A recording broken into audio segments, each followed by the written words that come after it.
Happy Sunday afternoon, everyone. Low carb New Yorker, and I'm having trouble speaking, but I'm pretty happy because when I got home on Friday, I had a box. It was a delivery, and I'm thinking to myself, I didn't order anything. What the hell is it?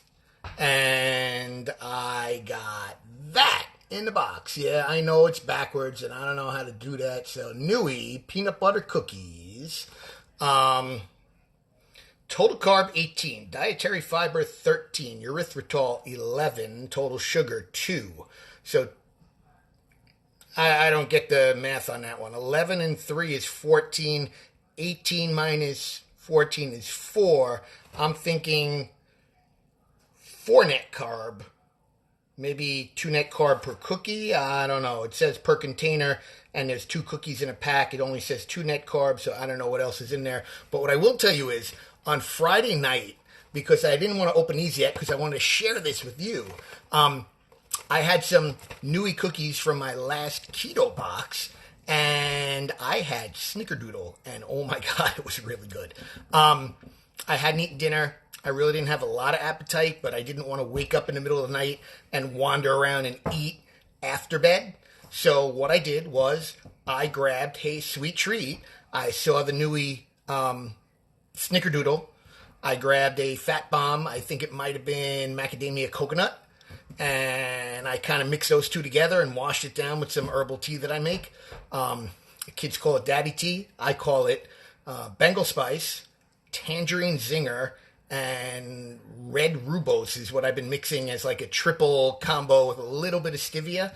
And slowly but surely, I've been dropping the stevia down. So I'm, one, making the stevia last longer, and 2, using less and less sweetener, because I'd like to get to the point where I'm not using it at all, or it's a treat on some days, and other times I'm just drinking straight tea, because you know what? Some of these teas are pretty damn good. But anyway, I wanted to share that I got peanut butter cookies from Eat Nui, and I know the other ones are really good, so this one I don't think I had yet, and I'm looking forward to it, and I'm going to have to share that when I do, and I'll be posting this up on YouTube as well, so you guys can all see that. They say it's not sustainable. I'm well over a year. I've been doing keto, and I guess I've cheated along the way here and there, but now, like this year where we are now, from like a week after New Year's through, we're well into March, so February, March, like 2 solid months. January to February, March. I guess so. 2 solid months, plus, almost a full year prior to that. Most of my cheats, almost all of my cheats, are not going out and eating crappy carb stuff. Most of the time, my cheats, they're not really cheats. My cheats are, when I'm having sweets that are keto friendly. When I'm eating more than I should, but I'm not eating the wrong food, I'm just jacking up the calories a bit. And what I notice is it really doesn't have an impact on me gaining. It just simply stalls me on losing. And as of late, my appetite, as I mentioned earlier, has been decreasing as I've been jacking up the amount of meat I'm eating, keeping the fat high on that meat. So higher protein, higher fat. I still seem to be coming in 75-80% fat calories, and between 17 and 25% protein with a little bit of carb mixed in, because I'm not dropping everything out that's not animal based. I do have a couple of things. I use salsa, I use guacamole, I use Herdez guacamole salsa. Yeah, I grab a tomato here and there, and I like my red onion. So there's certain things that I'm not ready to give up. But it's feeling good, man. And like I got to tell you, I had stalled for a while. I got some pounds back where, now I was floating 250 again, and I was frustrated because I couldn't go down below. And all of a sudden, as I jacked up meat and fat specifically, and wasn't really watching the calories, and magically, over the course of like 2 weeks, I noticed that I was only eating two meals a day, and I wasn't as hungry. It was lasting longer. I know some people say, well, that's not quite intermittent fasting because you have that bulletproof coffee in the morning. And yeah, I agree.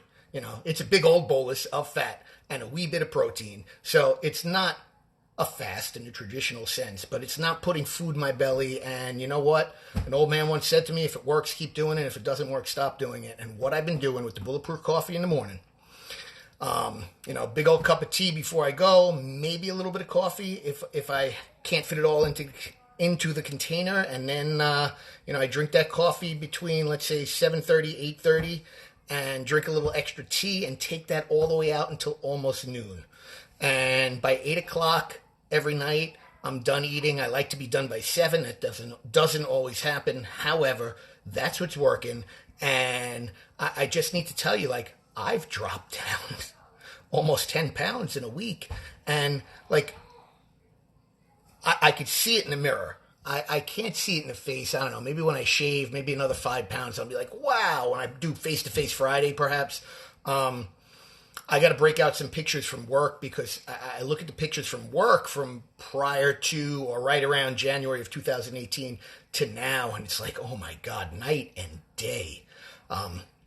Still got a lot of subcutaneous fat, on the outside surrounding my body, surrounding the muscles, covering things up that I don't like. I can't say I'm uncomfortable in my skin, but I can say that it's motivating to see that I could start seeing musculature and vasculature and vascularity. And that's what I'm looking for. To not only to feel good, but I want to look good when I look in the mirror. That makes me feel good inside. And that's not for anyone else. That's really just about me. It's nice when someone compliments you, isn't it? But it's even nicer when you look in the mirror and you're happy with what you see, and inside here and inside here, you're not fighting with yourself going, oh my God, look at this. I can't wear this shirt. It looks disgusting. I look fat. Hey, you guys know what I'm talking about. I've been there. And this is a battle. This is a journey. And every day I'm doing this, it's getting easier and easier. And, there's people out here in the community who have been there just like you have, just like I have. And that's why I'm sharing this. If I can help even 1 or 2 people and inspire them to see how easy and sustainable this is. It takes commitment, but don't get me wrong. Once you get started and you're rolling along, who was it? I don't know if it was Hal Elrod, Jeff Olson, or I don't know. One of those personal development books, and it said Big Mo. Big Mo is our friend, and Big Mo is momentum. I think it was Darren Hardy from The Compound Effect. And he talks about Big Mo, and once you get the momentum going, once you start doing it and you're seeing it and you're feeling it and you just keep going, you're feeling good, that's really where the power is. Do the work, have the power. That's it. And along the way, if you win some swag, can't go wrong with that. So I got to shout out Nui, Eat Nui, and if you guys haven't tried it, you should check it out too. Have a good one.